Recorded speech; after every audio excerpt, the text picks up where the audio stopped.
বাবুরা আমাদেরকে হুমকি দেয় কতদিন পর পর, নিয়ে যাইবো গা। আমরাও বলি সীমান্ত খুলে দাও, মুখোমুখি খেলবো, এত আড়ালে খেলার কোনো প্রয়োজন নাই, ঠিক না?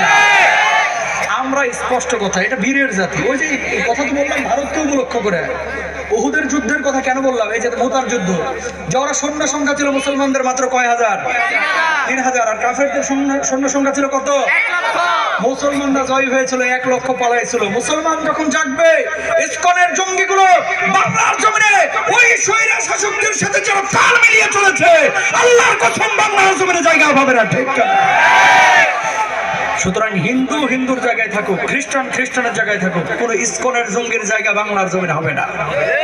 সব শেষ আমি যে কথাটা বলতে চাচ্ছি, নবীজি বলেছেন মুসলমান বিশ্বের মায়ের খাওয়ার কারণটা কি? 5টা কারণ। ইদা যাহারাত তালাউ, অভিশাপের মাত্রা কমান, ক্ষমা করার চেষ্টা করেন, মানুষকে ভালোবাসবেন। 2 নম্বর, মদ পান করবেন না। 3 নম্বর, চিকন চাকন পোশাক পরিধান করবেন না, পর্দাহীন চলাফেরা করবেন না। 4 নম্বর, গায়ক গায়িকা নায়ক নায়িকাদেরকে কখন আদর্শের মানদণ্ড মনে করবেন না। আদর্শের মানদণ্ড হচ্ছে মুহাম্মদুর রাসূলুল্লাহ সাল্লাল্লাহু আলাইহি ওয়াসাল্লাম। 5 নম্বর, সমকামিতার ধারে কাছে যাবেন না।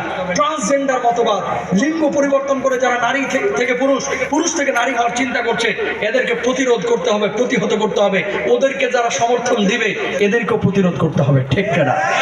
ও মুসলমান, আপনি বিএনপি করতে পারেন, আপনি জামাত করতে পারেন, আপনি আওয়ামী লীগ করতে পারেন, এটা একান্ত ব্যক্তিগত ব্যাপার।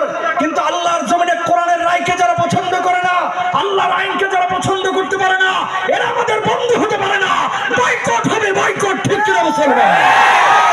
সুতরাং যারা কোরআনের পক্ষে, আমরা তাদের পক্ষে, ইনশাআল্লাহ। সবাই রাজি তো?